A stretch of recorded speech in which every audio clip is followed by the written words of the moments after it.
গঙ্গার এপারে কলকাতা হোক অথবা ওপারের হাওড়া, দিকে দিকে সক্রিয় জাল ওষুধের চক্র।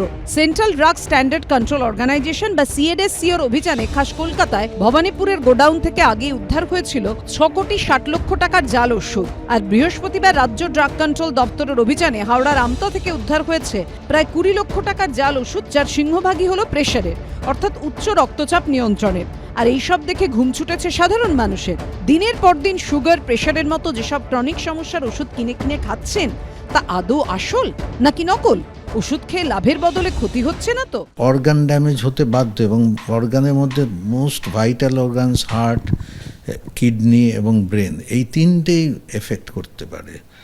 আরেকটা ভয় যেটা, এই যে ফেক মেডিসিনগুলোতে ইনঅ্যাক্টিভ ইনগ্রেডিয়েন্ট থাকতে পারে, ঠিক আছে, অনেক সময় টক্সিক ইনগ্রেডিয়েন্ট থাকে যেগুলো ক্ষতি তো করবেই, এবং সে ড্যামেজটা ইরিভার্সিবল হয়ে যেতে পারে, এবং তার কিছু অভিজ্ঞতা আমরা অফ লেট পেয়েছি। আমরা সাধারণভাবে যখন চিকিৎসা করি, আমরা কোনো ট্রাস্টেড ওষুধ প্রেসক্রাইব করি এই আশায় যে সেটা একটা ডিজায়ার্ড এফেক্ট দেবে। এই জাল ওষুধ এখন বিভিন্ন জায়গায় এটা পাওয়া যায়, এবং এই জাল ওষুধ আমাদের কোনো ডাক্তারদের কন্ট্রোলে থাকে না। রাজ্য ড্রাগ কন্ট্রোল সূত্রে খবর, বহুজাতিক ওষুধ প্রস্তুতকারী সংস্থার তরফেই তাদের কাছে কিউআর কোড জালিয়াতির মাধ্যমে ওষুধ জাল করার অভিযোগ আসে। তাতে বলা হয়, উত্তর 24 পরগনা, দক্ষিণ 24 পরগনা, হাওড়া, হুগলি সহ বিভিন্ন জায়গায় ওষুধ জাল হচ্ছে। অর্থাৎ রাজ্যের জেলায় জেলায় বিছিয়ে জাল ওষুধের জাল।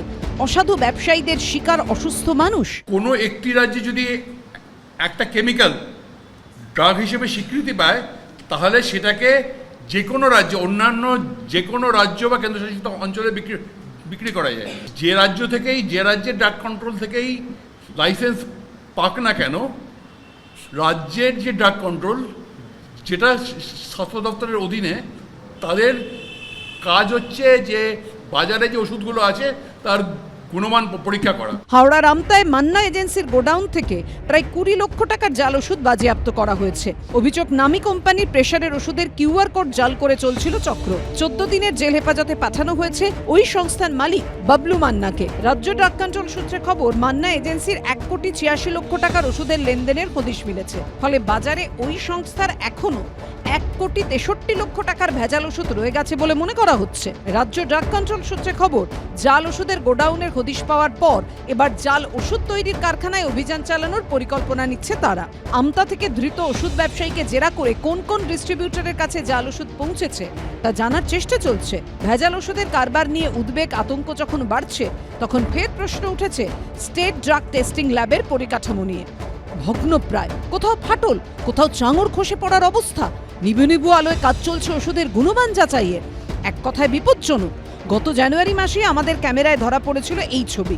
নমুনা পরীক্ষা করতেও রীতিমতো হিমশিম অবস্থা। কারণ শুধু ভবনের ভগ্নপ্রায় দশাই নয়, লোকবলের অভাবেও ধুঁকছে স্টেট ড্রাগ টেস্টিং ল্যাবরেটরিতে 6টি বিভাগে, যেখানে 47 জন অ্যানালিস্ট থাকার কথা, সেখানে এখন রয়েছেন মাত্র 10 জন, যার মধ্যে অবসরপ্রাপ্ত 4 জনকে পুনর্নিয়োগ করা হয়েছে। তার মানে আমার রাজ্যের মানুষ দিনের পর দিন ওই ওষুধের পরিবর্তে বিষই খেয়ে চলেছে, এবং একটা সাধারণ মানুষের পক্ষে কোনটা ভেজাল, কোনটা আসল, কোনটাতে চকের গুঁড়ো আছে, কোনোভাবেই এটা বোঝার সম্ভব নয়। কথা বলতে গেলে ওষুধের গুণমান এবং তাতে ভেজাল আছে কি নেই, এটা নজরদারি, এর চৌকিদারিত্ব বা মানে সত্যি কথা বলতে জামিনদার যদি কেউ হতে হয়, তাহলে আমাদের সরকার যে ভেজাল মেশাচ্ছে, সে কোম্পানি হোক বা কোনো মানুষ হোক, এগুলো ক্রিমিনাল অফেন্স। রাজ্য ড্রাগ কন্ট্রোল সূত্রে খবর, জাল ওষুধ কোথায় কোথায় বিক্রি হয়েছে তা জানতেই অভিযান চলছে এবং চলবে।